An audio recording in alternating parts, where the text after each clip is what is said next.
Warframe is a multiplayer game, and the multiplayer is, for the most part, canon. The game makes it very clear that you are but one of many Tenno, with the rest of the Tenno being almost exclusively represented by the rest of the player base. However, the game's story quests focus entirely on you, with none of the other Tenno ever being present. This makes things a bit dubious, as the circumstances that allow you to have access to certain features and locations could not have possibly happened to the others.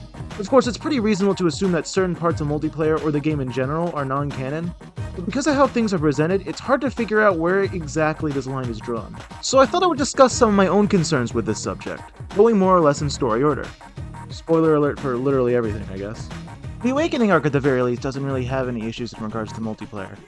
Even though most of these quests are still solo, the existence of other players have little to no bearing on the content of each quest. So that brings us to the War Within, and here we start to see issues arise. During this quest, the player character was able to unlock their latent abilities after Teshin began recovering their memories from when they were aboard the Zeraman. However, this was only done as a last resort, since it was the only way the player could have been able to escape from the Elder Queen's clutches during that quest. With the Elder Queen now dead, the circumstances that allowed for the player to regain their abilities are now gone.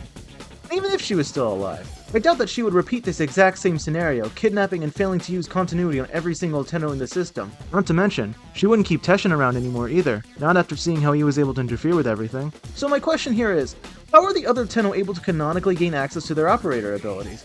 I really doubt that the other hundreds of Tenno are lining up in the relay just for Teshin to re-traumatize them. Either way, the ability to use our operator in missions is a very significant feature, as there are several interactions that can only be done through it. If there's no possible way for other players to canonically have this feature, it starts to raise questions on the canonicity of various aspects of gameplay. Not long after the War Within is Rising Tide, where the player is tasked with recovering and restoring a Railjack, a 4-person interceptor-class cruise ship. My issue with this quest is pretty much the same as before. How did the other Tenno canonically gain access to this feature of the game? The game never implies that the Railjack parts we find are the only ones in existence. In fact, in one of the flashbacks during the New War preludes, we see multiple Railjacks present in space. It's perfectly reasonable to assume that the other Tenno were able to find and restore wreckages of other Railjacks elsewhere across the system. However, there's one extremely important detail that DE decided to drop at the end of the quest. Cephalon Sai states that outside of him, there are no other Railjack viable Cephalons that still exist. So what does that mean for the other Tenno? Do we have to share Sai with everyone else? Or does everyone else just not have a Cephalon in their ship? Is that even allowed?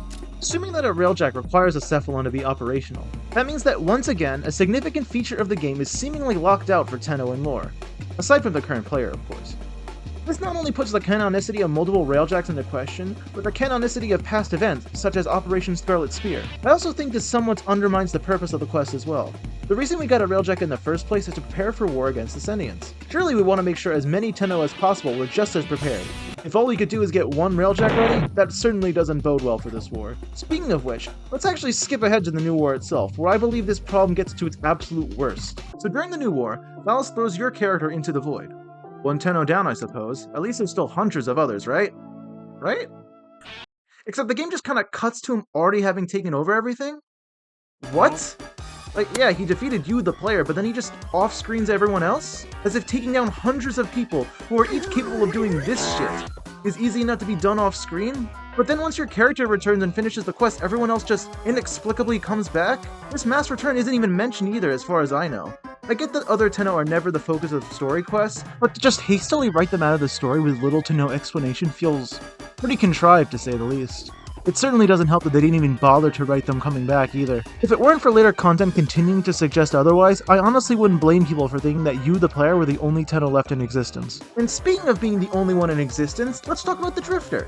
Since even though there is confirmed to be multiple Tenno running around, even after the New War, it's basically equally confirmed that there is only one Drifter. The rest of the Tenno do not canonically have their own version of the Drifter. So why does multiplayer exist for Drifter content? The game makes it very clear that this stuff is Drifter exclusive. And since there is only one Drifter, yours, you would think that all of this would be single player. Except they're not. In each of these pieces of content, you see plenty of other Drifters hanging around the social hub and helping you out during missions, despite the fact that they should not even be able to exist. But you know what? Sure, let's assume that multiplayer Drifters are non-canon.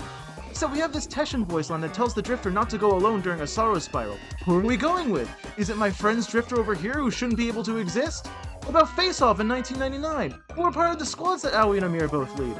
I certainly can't be in 2 squads at once. If it were the other Hex members, you'd think they'd have something to say. But you know what? Fine. Let's assume that both of these things I mentioned are non-canon. Why stop there? Let's apply this to all the things I mentioned in this video. We don't know how the other Tenno got their operator abilities back, so let's assume that's non-canon as well. That's gotta suck whenever they have to fight sentients, as the Tenno outside the current player can no longer reset resistances. And I guess Eidolons and the Ropolos are completely off the table for them, since they require using your operator in their fights. Well, this is assuming they even managed to leave the second dream in the first place, since that's never shown to us either. Now let's move on to Railjacks. Since there's only one Cephalon that's capable of managing a Railjack, that means there's only one Railjack left that's able to actually function. But what about Operation Scarlet Spear, the operation that explicitly required at least 2 teams to even function? Does that mean there was canonically only one space team this entire time? A single Railjack was all it took to take down a literal armada of Murex ships? I highly doubt that. Or was that entire event non-canon as well? And what about the new war? Since apparently our own demise was all it took for the entire Tenno presence to be removed from the system, it's almost like there were never any Tenno beyond the player that actually existed in the first place. So you know what? Sure, multiplayer itself is non-canon now. That means every single line of dialogue that references multiple Tenno is now non-canon. The Conclave is now non-canon. Teshin is now unemployed. Clans and any mention of them are now non-canon. You have an entire dojo to yourself now. How neat is that? That dead Rhino, the only instance of non-player Tenno during the entire new war quest, is now non-canon. Veilbreaker is cancelled. Call is dead. Where does it end? Where does it even begin? The point I'm trying to make with all of this is that DE clearly wants multiplayer to be canon, but they also don't really care enough to actually make sure it's still possible. As the stories get more in-depth and the stakes get even higher, the game makes the player character more and more special. But in order for multiplayer to make sense, everyone else would also have to somehow get to that same level. I get that not every aspect of gameplay has to line up with canon, but it's becoming extremely hard to tell where to even draw the line. It would be great if there was some sort of explanation to all of this. At the very least, an explanation for whatever happened during the new war and whatever the hell is up with Drifter content. Especially when DE keeps trying to insist that despite everything, multiplayer is still canon. Maybe it could be discussed in future Kim conversations. It'd be fitting since we would hear the explanation from the Drifters themselves. As for going forward, it would be very cool if other players were able to be involved during quests again. If not, drawing a definitive line for what is or isn't canon would add some much needed clarity while still allowing for non-canon gameplay elements to be included in the final product. At the very least, it would get people to stop theorizing how eternalism explains everything. Either way, multiplayer is an integral part of this game, and I feel like it would be much better if the story didn't treat it like an afterthought. Especially since most of the quests have been amazing otherwise. If you made it to the end of this video, thank you. I know this isn't the most pressing of issues, and I'm sure there are examples of this in countless of other games, but this issue has been bothering me for a very long time, so I really appreciate you watching till the very end. In any case, thank you so much for watching, and if you for some ungodly reason want to see more of this, feel free to subscribe. Or not, I don't fucking know what I'm doing.